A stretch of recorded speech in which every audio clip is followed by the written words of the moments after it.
देखो सबसे पहले तो सेल की बात करें।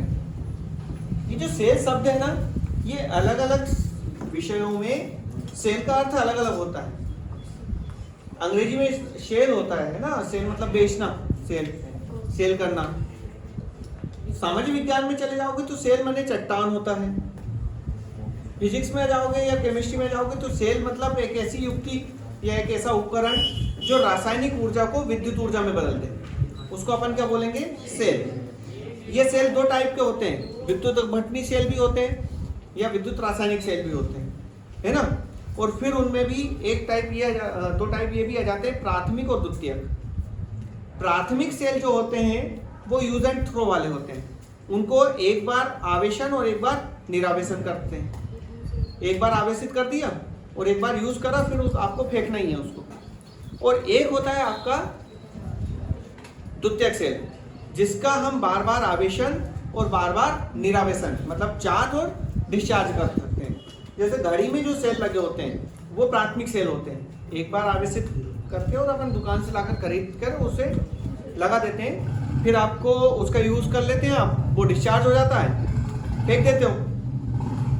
और एक जो सेल होता है जो किसान टार्च, आपके मोबाइल है ना, या आपके ट्रैक्टर की बैटरी हो गई है ना, या फिर आपका इन्वर्टर की बैटरी हो गई, वो सारे जो सेल होते हैं वो द्वितीयक कैटेगरी में आते हैं, जिसका हम बार बार आवेशन और बार बार निरावेशन कर सकते हैं। यहाँ बात कर रहे हैं अपन सेल स्थिरांक की। तो सेल स्थिरांक होता है किसी विलयन में डूबे हुए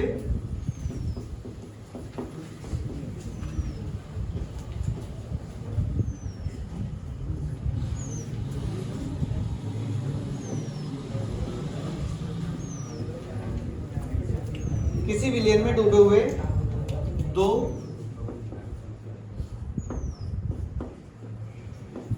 इलेक्ट्रोडों, किसी विलयन में डूबे हुए दो इलेक्ट्रोडों के बीच की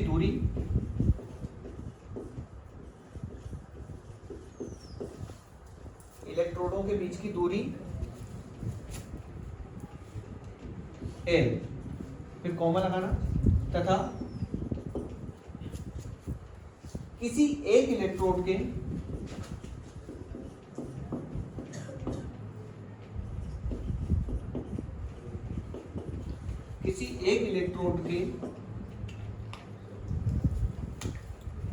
अनुप्रस्थ काट का क्षेत्रफल,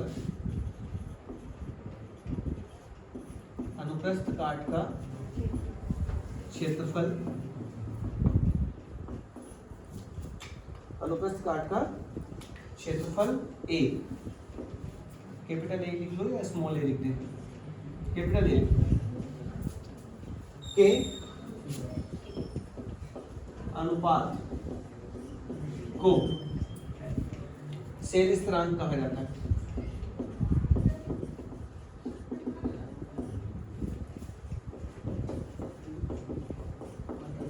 इसे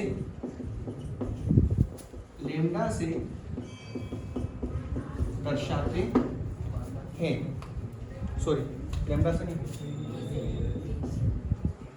इसे सेल स्थिरांक को यहाँ एक से वो अलग अलग बुकों में है, कहीं पर इसे भी डिनोट कर रहे हैं, कहीं चलिए, अर्थात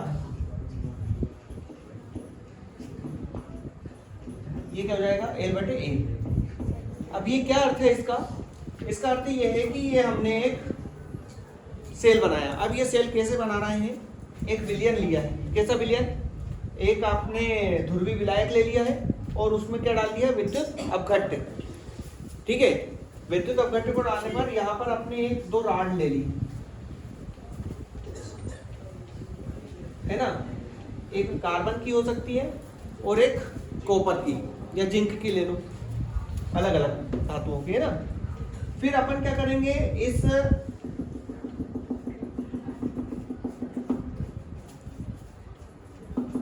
को विलयन में डुबो दिया, ये वही विद्युत अपघट्य है ना।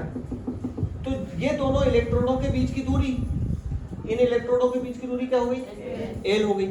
और एक कोई इलेक्ट्रोड लो, या तो ये ले लो या ये, इसके अनुप्रस्थ काट का क्षेत्रफल, और उसका जो अनुपात आएगा वो क्या होगा, उसका सेल स्थिरांक होगा। ठीक है। और ये जो सेल की चालकता होती है वो अलग अलग कारकों पर निर्भर करती है। इसमें से एक कारक ये भी आता है कि इसका कितना डूबा गया इलेक्ट्रोडों का जो डूबा गया भाग है उसका क्षेत्रफल, वो आगे की है।